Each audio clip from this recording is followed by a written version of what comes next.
to start with a bit of Mod Podge. I used the matte version and I brushed a little bit on the glass surface so I could lay down the gauze. You can find this anywhere in the Halloween section. So once the gauze is laid over the glass, you're going to put more Mod Podge on top, push it into shape and leave that to dry. Use different things in the house for texture.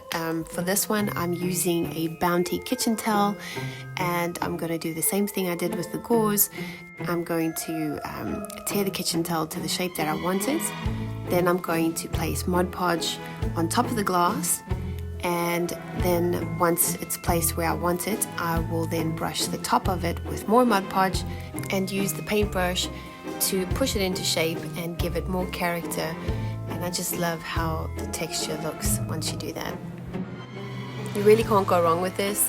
It doesn't need to be perfect. The more rough it is, the more authentic it looks. So just go with it and see where it takes you. For the lids, I didn't want that rubber part to get full of Mod Podge or paint, so it's a good idea to cover that with painter's tape and seal that off, because that does have to go back into the jar, so you don't want that paint or the Mod Podge to get in the way. The drips are super fun but can get messy. I needed a thicker consistency for the drips, so I mixed in baking soda with the Mod Podge and just got the consistency that would give me a nice thick drip. So for the bigger bottles, I used straight up Mod Podge for the drips, just because they were a lot taller and they could drip further down. I felt like these short little stubby ones, they weren't going to work because it was just dripping way too fast. So I thickened it up with the baking soda and I think it worked really well. So I used the back of the paintbrush and I just placed the glue where I wanted it to drip, and then occasionally I'd want it to be a little bit more elongated, so I would tap the bottle on the surface I was working on. So this just helps the drips drop a little bit further before it dries. So anything goes, just work at it until you like how it looks. So after the Mod Podge has dried for a day, you're going to spray it with matte black spray paint. My favorite is the one from Rust-Oleum. Takes about an hour to dry, and then you can start working on the dry brushing, but I love the detail and how it looks once it's painted black. So first up, I used the metallic silver from Martha Stewart. I dipped the brush into the paint and then stippled it on the paper plate to get as much excess off as possible, and then I dry brushed the piece. This, you can see, just amplifies the texture and gives it so much character. The trick is to almost have a dry brush with a little bit of color and have a very light hand, and then you just gently brush it over the textured parts of your piece. I think this really gives it a very authentic, spooky look, like these could actually be thick cobwebs.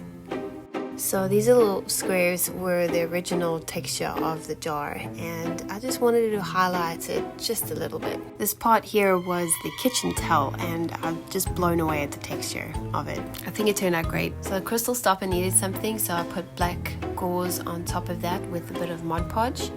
So once it was in place, I used a Q-tip to clean up the excess glue, and love how it turned out. I bought this leafing finish a couple of years back, and I always find so many cool uses for it. It is such a vivid gold color, but I placed just a tiny bit, that's all you need, on a plate. I stippled most of the paint off and then dry brushed details onto the jars. I didn't do it as much as the silver, but I just wanted to highlight little bits and pieces and areas that I wanted to be gold. And I love how it turned out. So the silver I used to pop out the detail, and the gold dry brushing I'm just using to accent little areas here and there and make the details pop, as you can see. And then to finish it off, I wanted a little bit of gold on the crystal stopper. So I couldn't find any labels or tags for the bottles, so I decided to make a few out of polymer clay. Added chain to it, and now it just hangs on the bottles just like that. These tags have got a lot of interest on TikTok, so I'm going to make a tutorial showing you guys how to make these tags out of polymer clay and how I painted them and how I attached the chain. Follow me on Instagram for more DIY tips and tutorials. You can find me at Barbarella Home.